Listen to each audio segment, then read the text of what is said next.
old white hairs leaning toward the windshield, eyes squinting and nose nearly touching the steering wheel, as though that extra 6 inches is going to allow her to see 100 feet further down the road. And then you hear the horn of the guy coming up behind her, who's been fooled by the taillights of her old Lincoln town car. Unexpectedly, those lights come racing up into his face. He hits the horn as he swerves past the old lady, and there goes that yow of sound that gets bent by the Doppler effect. Shit.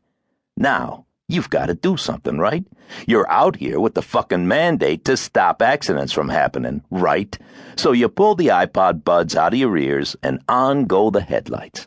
On go the spinning blues on the light bar, and out you pull onto the interstate to catch up to Miss Marple. Everything is backward.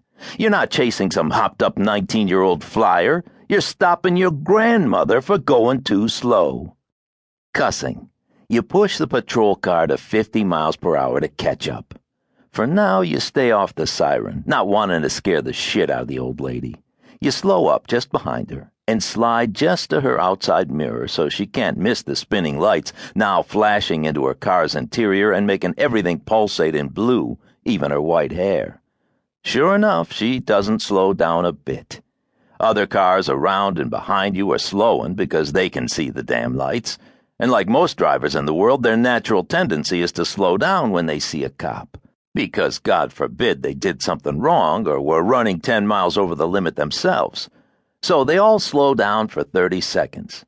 But once they see it's somebody else getting yanked, they all jack it back up to 70.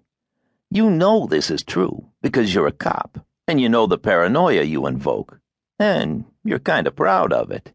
But what the hell is wrong with this old biddy who's not stopping or even slowing down, but instead sticking to 35 miles per hour like her life depended on it? Then you think, God, I hope this isn't one of those Chicken Little, the sky is falling dipshits who's heard the story of the fake officer who pulls people over with a red light on their dash and then rapes and robs them. Okay, you've heard it too, but never with any detail as to what jurisdiction and exactly what was threatened or specifically what was stolen. You're not sure it isn't just one of those urban legends like the alligators in the sewer and the boa constrictor in the toilet plumbing. But shit, this broad ain't reacting at all. So, against all rules of procedure, you finally get frustrated, flick on the siren, and pull around in front of the town car and slow down yourself, using this maneuver to make her stop behind you. See what I mean? Backward. Just fucking backward. Now, you get out, and against the shine of her headlights, you shade your eyes and walk back to her vehicle. You're absolutely second-guessing why the hell you even decided to do this, thinking you should have just let her get rear-ended and not wasted your time. But you do, without malice or forethought, just by habit, have your right hand resting on the butt of your 9mm. Maybe that's why the old girl's already crying with her hands raised up into the fabric ceiling of the town car, pleading in a high, hysterical voice.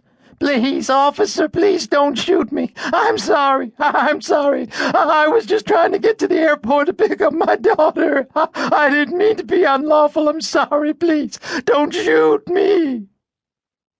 It's okay, ma'am. It's okay, you're saying. Now showing her the palms of both of your hands and spreading your fingers and flapping them down with that international sign language to just calm the fuck down. Take it easy, you say. I'm just trying to help you, ma'am, please. As you bend to show your face in her window, you see the watery blue eyes and the tension in the wrinkled forehead and the flaccid muscles of her arms shaken with the effort to keep her hands up. Please, ma'am, you can put your hands down, please. Just let me see your driver's license and registration, please, you say, now falling back into procedural mode and realizing that you haven't done due diligence by calling in the tag number before making the stop. Now, you have to rectify your own miscue. I was only concerned, ma'am, that you might be having trouble negotiating the freeway. It is dark, ma'am, and traffic moves fairly briskly along this stretch of road. I was afraid you were traveling at a dangerously slow rate, Mrs. Mitchell, you say, now looking at the license, which is a renewal she's probably received.